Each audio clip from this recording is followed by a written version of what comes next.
The sky pressed low over the Harper ranch, heavy with the weight of snow yet to fall. Frost clung to the fence lines, turning each wire into a thread of light. Evelyn Grace Harper rode slow through the pasture, the mare's breath curling white, the saddle creaking in rhythm with her thoughts. She'd come for kindling, but mostly for silence. Her father's temper had been short since the herds dwindled, and the house had grown too small for unspoken grief. She tugged the shawl closer around her shoulders, a faded blue one her mother had sewn before the fever took her. The air bit her cheeks, stung her lashes. Beyond the ridge, the cottonwoods whispered, and somewhere far off, a hawk called over the valley. The stillness felt sacred, like the world holding its breath before a storm. Evelyn dismounted near the frozen creek, knelt to gather the brittle wood scattered beneath the snow. Each stick cracked like a small bone. She wasn't afraid of the cold. She'd grown up with winters that could silence a man's voice mid-sentence. But she felt watched, somehow, an invisible current moving through the white hills. The mare lifted its head suddenly, ears flicking toward the ridge. Evelyn froze. Then she heard it, the dull, rhythmic thunder of hooves. Out of the whitening horizon, dark figures emerged. Apache riders, wrapped in furs and painted faces, their ponies cutting through the snow with eerie grace. Evelyn's breath caught. She dropped the bundle of wood and stumbled backward, heart pounding against her ribs. One of them shouted, the sound sharp and foreign, echoing off the canyon walls. She turned and ran for the horse, but the snow betrayed her. Her boot caught on a buried root, sending her sprawling. By the time she rose, they were upon her. A hand seized her arm, rough, strong, and hot against the winter chill. She swung a fist, striking a chest that didn't move, a body that might as well have been carved from iron. "Let go!" she cried, her voice thin and swallowed by wind. The man who held her said nothing. His face was painted in ash and red, his dark hair loose around his shoulders. He wasn't like the others, who shouted and laughed as they circled the trembling mare. His eyes were deep and still, like the quiet before thunder. For an instant, she thought she saw pity there. Then the rawhide came down around her wrists. They took her up the ridge, through gusts that bit at her eyes. Behind them, smoke began to climb from the valley, the ranch. Evelyn twisted in the saddle, her throat tightening as she saw the flames licking through the roof she'd known all her life. Her father's voice seemed to call her name across the distance, though maybe it was only the wind. Snow thickened, swirling between earth and sky. The riders pressed onward, their shapes ghost-like through the storm. Hours passed, or minutes, she could no longer tell. Her wrists burned from the bindings, and every jolt of the horse sent a tremor through her bones. When at last they halted, night had fallen. Fires glowed along the canyon floor, orange against the white. They dismounted and dragged her toward the center.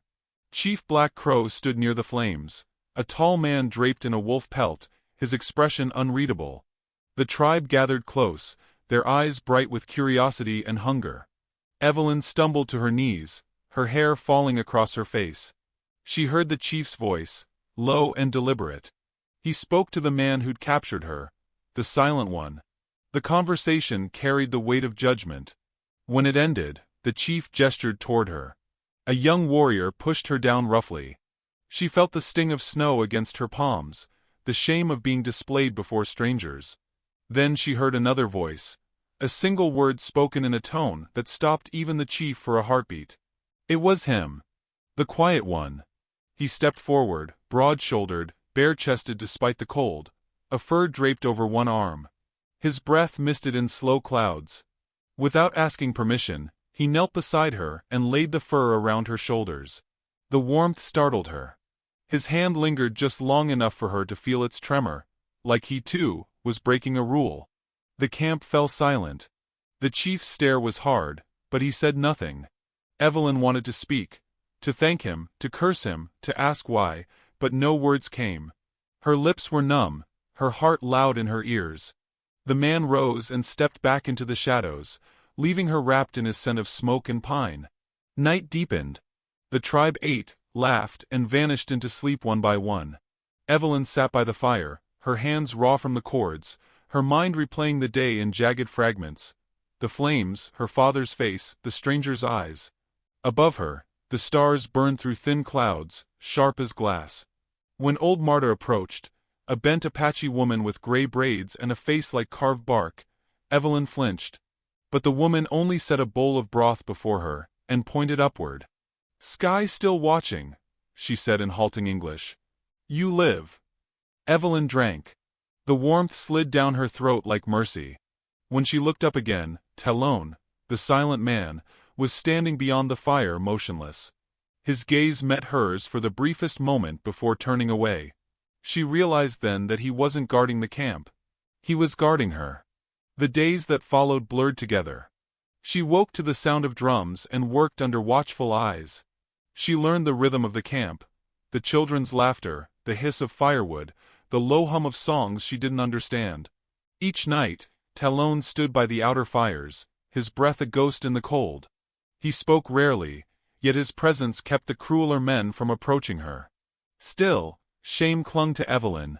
She had been raised to see Apaches as wild ghosts, savages without mercy. Yet this man, who could end her life with a gesture, treated her with a strange, unspoken restraint. That contradiction unsettled her more than any threat. One morning, while fetching water from the stream, she saw him kneeling by the edge, washing his hands in the icy current. Scars mapped his back, slashes that told stories of battles and punishment. She stared too long. He turned, eyes catching hers, and she felt heat rise to her cheeks despite the cold. He didn't speak, only looked at her with something unreadable, something human. That night when the wind howled through the canyon, she dreamed of fire again. Her home burning, her father's voice fading. But this time in the dream, another figure stood in the doorway. The same silent man, reaching out his hand. She woke trembling, unsure if the feeling in her chest was terror or something deeper. By the seventh day, the sky cleared. Sunlight spilled over the white valley, cruel in its beauty. Evelyn sat alone, clutching her mother's shawl. She whispered a prayer, the one she'd been taught as a child. "If I am lost, let grace find me in the storm." When she opened her eyes, Talon stood a few paces away, a shadow against the snow. He held something in his hand, a strip of rawhide cut clean through. Without a word, he dropped it beside her and walked away. The bindings had been loosened in the night. For a long moment, she stared at the severed cord, at the freedom it promised. Then she looked toward the ridge, where the mountains rose sharp and white, and beyond them home. Her pulse quickened. But something held her still. The echo of his gaze, the memory of his quiet mercy. She could run. She could be free.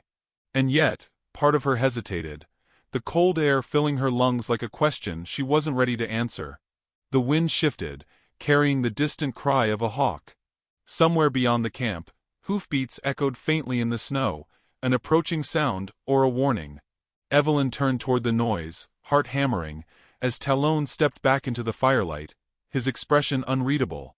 The moment froze between them, captor and captive, mercy and fear, while the world around them waited, hushed beneath the falling snow. Winter folded around the canyon like a white shroud. The river had frozen over, the sound of it muted beneath a skin of glass. Evelyn woke to that silence every morning. The hush of snow falling on the hides above her, the slow crackle of embers dying beside her sleeping mat. For a moment after waking, she forgot where she was. Then the smell of smoke and the ache in her wrists returned her to the truth. The Apache camp had settled into a rhythm she could not escape. Smoke rose from the cook fires at dawn. The women ground maize with stones that rasped like teeth. Children darted between the hides, their laughter bright and cruelly human. Evelyn was given to old Marta, the healer, whose eyes were clouded yet sharp with understanding. "You live, so you work," the old woman said. "Work keeps fear from eating you." Evelyn worked until her fingers bled. She fetched water that froze in its bucket before she returned. She pounded roots until her arms shook. The other women watched her with guarded eyes, half curiosity, half pity. They called her White Ghost, a name that clung like frost. When she faltered one morning, her body collapsing beside the grinding stone, a murmur rippled through the camp. The warriors laughed. The women turned away. Then a shadow crossed the snow. Talon stepped forward from the edge of the firelight. Without a word, he bent and lifted her easily, his warmth shocking against her cold skin. The murmurs ceased. Chief Black Crow's gaze fixed on him like a blade. "You shame yourself," the chief said in Apache, his tone cutting through the air. "She is not ours. Let her crawl." Talon said nothing. He carried Evelyn to Marta's tent and laid her on a bed of furs. When he turned to leave, the old woman caught his wrist. "You bring the storm upon yourself," she warned. He nodded once. "The storm already walks beside me." Evelyn drifted in and out of fever for days. She remembered water pressed to her lips, the low murmur of a man's voice she couldn't understand. Sometimes she woke to see Talon kneeling by the fire, his profile etched in light and shadow, his eyes fixed on the flame as if it might answer something inside him. When the fever broke, she found a bowl of stew near her hand. The taste was plain but warm, and for the first time since her capture, she felt something close to gratitude. That night, she whispered into the darkness, "Why do you help me?" From the other side of the fire, his voice came softly. "Because no one helped my sister." She waited for more, but none came. His silence felt heavier than speech. As the snow deepened, hunger crept through the camp. The warriors returned from their hunts with less each time. Children cried at night, and the women's songs turned from prayer to endurance. Evelyn learned to wrap her hands in hides to keep the frost from biting. She learned to move slowly, to listen, to survive. Once, she saw Talon return from the hunt carrying a stag across his shoulders. Blood striped his chest, and his breath steamed in the cold. When the others gathered around the carcass, she caught his eyes across the fire. Only a heartbeat, but something in it steadied her. He had become the quiet constant in a world that had lost all reason. Still, whispers grew. Men spoke behind their hands, glances cutting toward her like thrown knives. The chief's son spat near her feet one evening. "She curses our hunt," he said. "Because of her, the snow will not end." That night, the council gathered. Evelyn heard the rising voices from her tent, the crack of a drum, the angry rhythm of feet in the snow. When Talon emerged, his face was set like stone. The next morning, the chief ordered him to stand before the tribe. Black Crow's voice boomed across the canyon. "You shame our blood. You stand guard over what should be sold. Do you think her spirit will save you?" The tribe watched as Talon bowed his head. He said only, "If mercy is shame, then I will wear it." The chief struck him across the face. The sound cracked through the cold air like a rifle shot. Blood trailed from his lip, but he did not move. Evelyn stood frozen, unable to breathe. When the crowd dispersed, she found him by the river, washing the wound. The sight of his blood filled her with a strange fury. "You could have fought," she said. "You could have stopped him." He looked at her, the faintest smile breaking through the hardness. "And become him?" She turned away, ashamed of her own trembling. That night, she left a piece of cloth by the river where he stood watch. A simple gesture, nothing more than gratitude. When she returned at dawn it was gone, but a strip of dried meat lay in its place. Days blurred into a long white ache. Evelyn's body grew thinner, but her will hardened. She began to help old Marta with the medicines, learning which roots soothed fever, which leaves could stop bleeding. Sometimes, she caught Talon watching from afar, his gaze unreadable. One evening, as the sun bled across the snow, a storm rose suddenly out of the west. The sky turned black, the wind howled like spirits in mourning. Tents collapsed, fires died. In the chaos, Evelyn lost her footing and struck her head against a stone. When she woke, the storm had passed. She lay beside the fire, her hair damp, her body wrapped in a fur she recognized as his. Talon sat nearby, exhaustion etched deep into his face. He had carried her through the blizzard, sheltered her with his body. "Why?" she whispered again. He met her gaze, something fierce and weary in his eyes. "Because you still see me as a man," he said quietly. "Not a monster." She wanted to tell him he was wrong, that she hadn't known what she saw anymore, but the words tangled in her throat. Instead, she reached out, fingers trembling, and touched his hand. His skin was rough, scarred, warm. He did not pull away. The fire crackled between them. Outside, the snow kept falling, soft, endless, erasing every track that might lead home. In the distance, a drum began to beat again. Slow, deliberate, like a heartbeat waiting for judgment. Talon's eyes lifted toward the sound. "They will come for you soon," he said. Evelyn's pulse quickened. "What do you mean?" He rose, every movement heavy with resolve. "The chief cannot forgive what he calls weakness. He will trade you to the white men for bullets before the next moon." The firelight caught on his face, and she saw the truth of it there. A man torn between two worlds, both ready to destroy him. Evelyn's voice trembled. "And you?"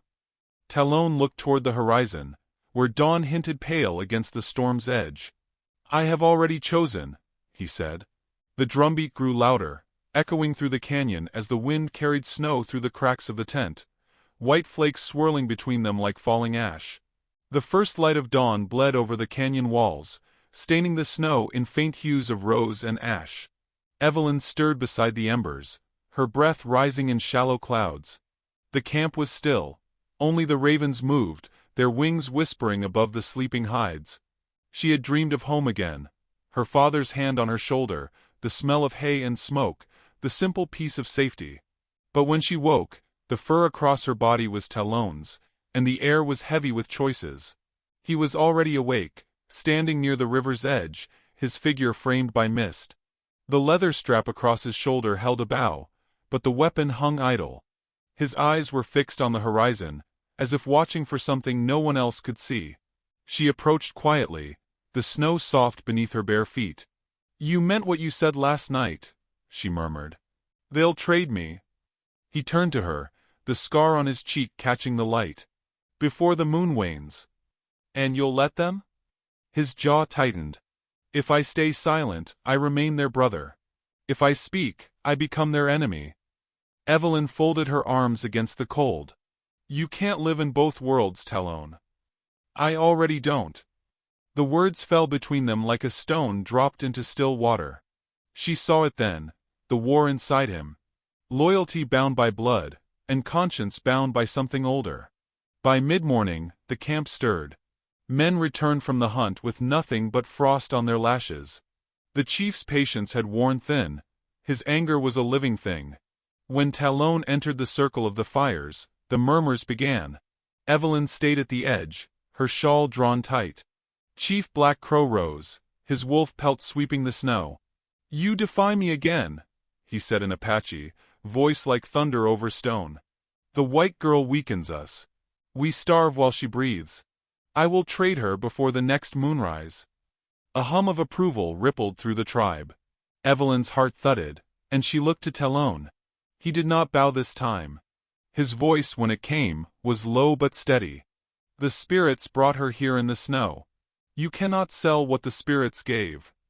The camp fell silent. Even the wind seemed to pause. The chief's eyes narrowed. "You speak blasphemy." "I speak truth," Talon said. "Mercy is not weakness." The chief stepped closer, close enough that the air between them seemed to tremble. "You shame your ancestors. You shame your tribe. You shame me." Talon did not move. His gaze, quiet and unwavering, met the older man's fury head-on. "Then let me carry that shame alone." The chief struck him hard across the face. Talon staggered but did not fall. Evelyn gasped, but no one else spoke. The law of the tribe was silence. When the council broke, the air was thick with whispers. Old Marta came to Evelyn's side, gripping her wrist. "He will die for this," she hissed. "Before dawn." The words burned through Evelyn like fire through dry grass. She turned toward Talon, but he had already walked into the forest's shadow. That night, the sky cracked open with snow. The flakes fell thick and unending, swallowing every sound. Evelyn couldn't sleep. She rose from her mat, her heart hammering, and stepped into the storm. The world outside was a blur of white. The fires were dim, the guards half asleep. She followed the faint tracks leading toward the river.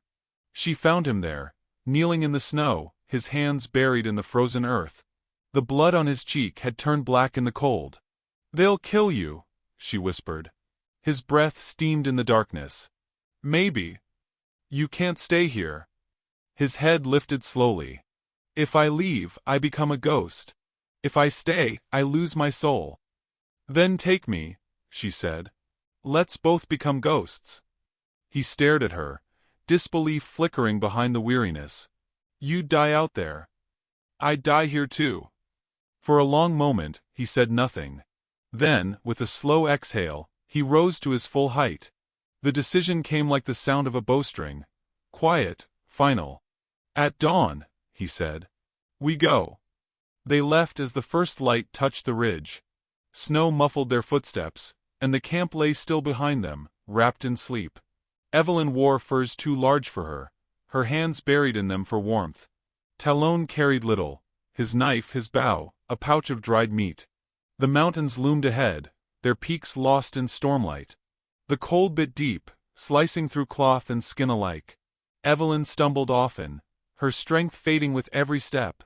Talon slowed for her, offering his hand without words. When she could go no farther, he lifted her onto his back, his breath breaking in the frigid air. By midday, the blizzard thickened.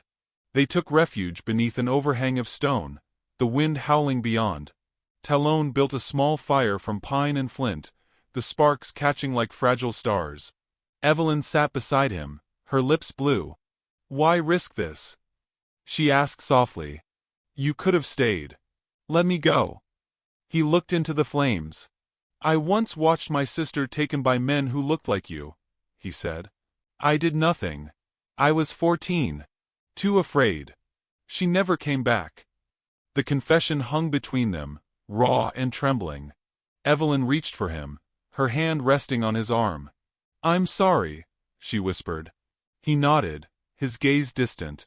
Now I make peace with her ghost. They stayed there until the storm thinned. Evelyn drifted between waking and dreams, of warmth, of fire, of voices she no longer trusted as real. When she opened her eyes again, Talon was gone. Panic gripped her chest. She scrambled to her feet, snow blinding her, heart clawing for breath. Then she saw him returning from the woods, dragging the carcass of a small deer. He set it beside the fire and smiled faintly. We live another night. Her throat tightened. You could have run. You came back. I said we, he replied simply. They ate little and spoke less. But something in the silence between them began to change. No longer fear, but something gentler, unspoken. She watched him tend the fire, the muscles in his arms catching the glow, the quiet grace of his movements. When he looked up, their eyes met, and neither turned away. That night, as the wind softened, they sat close for warmth. She felt his heartbeat against her shoulder, steady and strong. The sound calmed her more than any word. Outside, the snow began again, slow and deliberate. By dawn, the tracks of their flight had nearly vanished. Yet far in the distance, a drum began to beat, a warning echoing through the valley. Talon froze. His gaze swept the horizon, jaw tightening. They've found us, he said. Evelyn's breath caught. How many? Enough. He slung his bow over his shoulder and turned to her. If they catch us, they'll kill you first. They'll make me watch. She stepped closer. Then don't let them. For a heartbeat, something fierce crossed his face. Fear, tenderness, resolve all tangled together. Then he reached out, brushing a strand of hair from her cheek. You have courage, he said quietly. More than I deserve. Maybe courage is just loving what you can't keep, she murmured. He hesitated, then leaned his forehead against hers. For the first time, she didn't flinch. The world outside held its breath.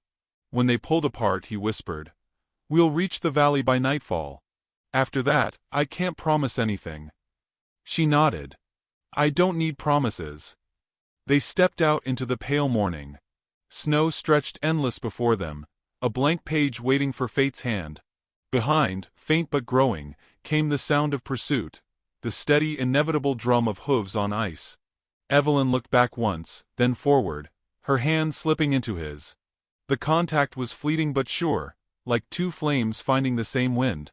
As they disappeared into the white, the mountains swallowed them whole. Somewhere behind, a horn sounded, low, mournful, final. Talon's grip tightened. "Whatever happens," he said through the wind, "we walk together." And in that vow, as the snow began to fall again, the sky itself seemed to listen, silent, endless, waiting for what the defiance would cost. The sun broke through the storm at last, spilling over the valley in cold, white light. Evelyn blinked against the glare, her breath shallow as she clutched the fur around her shoulders. The snow stretched unbroken before them, dazzling and cruel, the silence so vast it seemed to hum. Talon walked ahead, the bow across his back, his steps slow but sure. He had not slept in 2 days, and the wound at his side, cut open by a blade during their flight, bled through the hide. Still he pressed on, the weight of his defiance carved into every movement. They reached the ridge by noon. Below, the Harper Ranch crouched in the valley, its roof sagging but still standing amid the black scars of fire. Evelyn's throat tightened.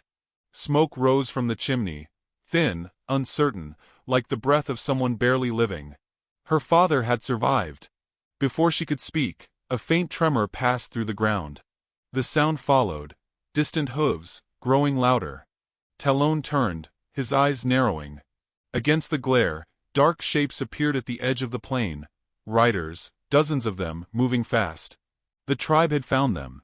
He caught her hand. "Run!" They plunged down the slope, snow spraying around them. Evelyn stumbled, her skirts heavy, her lungs burning. Talon pulled her forward, his strength the only thing keeping her upright. The wind screamed through the valley as arrows hissed past. One struck a tree beside her, splintering bark. By the time they reached the frozen river, the riders were close. Talon's breath came harsh and uneven, his wound dark against the white. "Across," he gasped. Evelyn shook her head. "You'll fall." He gripped her shoulders. "Then I fall first." Together they stepped onto the ice. It groaned under their weight, cracking like thunder. Evelyn slipped, nearly falling to her knees. Talon caught her, his arms locking around her waist, his face inches from hers. "Don't look back," he whispered. But she did. The Apaches were descending the ridge, spears raised, their cries splitting the air. And ahead, beyond the river, a cluster of riders appeared. Men in coats and wide-brimmed hats, rifles flashing in the light. Her father's posse. Between both forces, the frozen river became a no-man's land. The ice shrieked. Talon pushed her forward. "Go!" They reached the far side just as the first shots rang out. Bullets shattered the ice, sending shards flying. Evelyn fell behind a fallen trunk, covering her ears as chaos erupted. The Apaches met the ranchers in a storm of snow and gunfire, dark figures clashing, hooves pounding, smoke curling upward like ghosts. Talon turned, drawing his bow. His first arrow found its mark, striking a rider's hand. His second shattered against a rifle barrel. He fought not to kill, but to defend, his movements sharp and deliberate. The world became sound and fury. The whine of bullets, the crack of guns, the cry of men and horses. Then Chief Black Crow rode through the smoke, his spear glinting like flame. He reined in his horse, his gaze fixed on Talon. "You betrayed your blood," he thundered. Talon dropped the bow and stepped forward, unarmed. "I chose mercy." "Mercy?" The chief's voice was pure venom. "You traded it for shame." The spear flashed, and Talon barely dodged. The two men circled each other on the blood-spotted snow. The chief lunged again, the blade grazing Talon's arm. Evelyn watched, frozen, her hands pressed to her mouth. Talon seized the shaft, twisting it aside. The two men crashed together, strength against strength. The spear broke with a sharp crack, scattering splinters. For an instant they stood face to face, old authority against new defiance, and then Talon struck. Not to kill, but to end it. His fist drove the chief to the ground. The old man reached for his knife, but Talon's boot pinned it in the snow. Breathing hard, Talon looked down at him. "No more blood," he said. "Not for pride." The chief's chest heaved. His hand fell away from the knife. Around them, the tribe hesitated, uncertain, shaken. The fight slowed, like a storm losing wind. On the ridge above, Samuel Harper rode into view, rifle in hand. His face, hollow with grief, went rigid as he saw his daughter kneeling beside the fallen warrior. The ranchers behind him aimed their rifles, ready to fire. "Pa!" Evelyn's voice cracked. "Don't!" Talon staggered to his knees, exhausted, unarmed.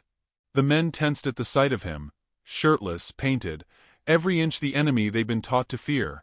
But when Samuel's gaze met his daughter's, something faltered. She was crying, not from fear, but from recognition. "This man saved me," she said, her voice trembling but clear. "He could have let me die." The wind howled across the open ground. Samuel lowered the rifle slowly, his shoulders trembling. The other men followed, uncertain. The gunfire stopped. Talon swayed where he stood, the wound at his side spilling fresh blood. Evelyn caught him before he fell, her hands red against his skin. "Stay with me," she whispered. "Please." He looked at her, eyes clouded but peaceful. "You're safe now," he murmured. "That's enough." She shook her head fiercely. "No. Not enough." The world around them softened. Snow drifted through the smoke, settling on his hair, his lashes, her tears. Time seemed to pause there, between life and loss, vengeance and grace. Old Marta appeared among the Apache riders, walking slowly through the carnage. She knelt beside her fallen chief, her face unreadable. Then she lifted her chin toward the others. "It ends here," she said. "He fought with mercy. That is stronger than war." The warriors lowered their weapons. The air eased, filled with the fragile quiet of things breaking open. When the last echo of battle faded, Samuel dismounted. He approached his daughter, his boots crunching through the snow. His hand trembled as it touched her shoulder. "You're home now, Eve." Evelyn looked up, her face pale, streaked with soot. "Home," she repeated softly. "If he lives." Samuel's gaze moved to Talon. For a long moment, father and warrior faced each other in silence, two men divided by everything except the will to protect her. Then Samuel nodded once. "Bring him," he said. "We'll see what Grace can do." They carried Talon to the ranch, his body heavy between them. The snow kept falling, covering the battlefield until it was only white again. Days passed. The thaw began, slow and tender. Evelyn tended his wound beside the fire, her fingers steady now, her voice quiet as she spoke to him of home, of fences rebuilt, of smoke curling from the chimney of peace. When Talon finally opened his eyes, she smiled, tears spilling down her cheeks. "You came back," she whispered. He studied her face, faint wonder in his voice. "Did I ever leave?" She laughed softly, and the sound filled the room like the first breath of spring. Outside, the land began to breathe again, the snow melting into rivers, the grass returning in fragile green. The world, after all its violence, had chosen mercy. And yet, somewhere far off, a single drumbeat echoed faintly through the thawing hills, as if the past were not done watching. Evelyn turned toward the window, her hand resting over Talon's. Some promises, she knew, were written in snow, and even when the snow melts, the earth remembers.